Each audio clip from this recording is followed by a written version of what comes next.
Bugün hamdolsun yaz Kur'an kurslarımızı açtık. Burada Kur'an-ı Kerim'i öğreneceksiniz. Cenab-ı Allah bizlere neler söylemiş, neyi emretmiş, bunları inşallah burada ne yapacağız? Öğreneceğiz. Bismillahirrahmanirrahim.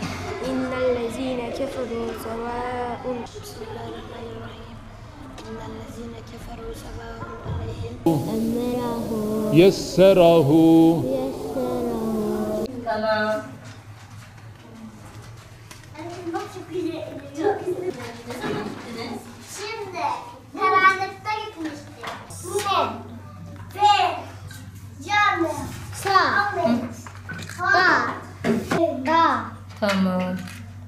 sağ, Bu. si, Tamam. Elif, bu Elif mi? Evet. Elif, Dur ya Erman. Bunu biliyor musun? İmam, se, cişe, sa, im, bol, Aferin benim can kızıma. Buraya. do, şu, do, dal, do. Aferin kızım güzel kızıma bu. Hamburger. Şey. Da. Dur. Bismillahirrahmanirrahim. 1 Temmuz bugün itibariyle yaz Kur'an kursu eğitimimiz başlamıştır. Biz öğrencilerimizi heyecanla bekliyoruz.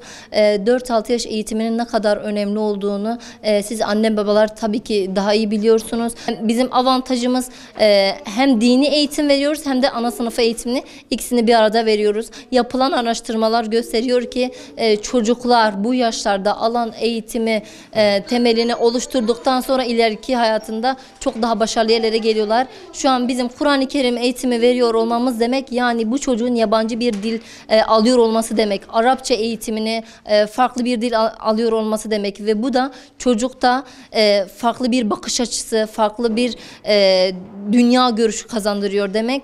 Yani çocuk öğrenirken zihnini çalıştırıyor. Çocuk farklı bir dünya bakışına sahip oluyor ve inanın şu an aldığı eğitimle çocuk ileride çok farklı yerlere ve başarılı yerlere geliyor. Kayıtlarımız dolmak üzere. Kayıt olmak isteyen tüm halkımızı bekliyoruz. Sabah ve öğlen grubumuz mevcuttur. Sadece burada dini eğitim deyip geçmiyor. Sosyal aktivitelerimiz var. Çocuklarla el ve kas beceri eğitimimiz var. Akıl zeka oyunlarımız var. Kocaman bir salonumuz var ve her türlü oyun destekli. Öğretmen kadromuz zaten başarılı bir şekilde ilerliyoruz. Oyun alanımız var. Burada bir sürü aktivitelerimiz var. Beslenme saatimiz var. Her türlü desteği sağlıyoruz. Tüm anne ve babalara lütfen 4-6 yaş eğitimi aldırın çocuklara. Nasıl ki bir tohum en baştan fidanken yetişirken hani iyi bakıyoruz fidanlarımıza. Daha sonra ağaç güçleniyor. Şu an 4-6 yaş eğitimi de aynı o şekilde benzetebiliriz. O yüzden şimdiden fidanken çocuklarımızı eğitmeye başlayalım. Kayıtlarımız devam ediyor. Tüm halkımızı bekliyoruz. Zeynep ödevini getirdin mi? O hani bizim daha önce verdikleri kağıtlar. Öğretmenim. Evet. Çok uzadı. Çok yakıyor. Efendim? Al bakalım kardeşim. Bu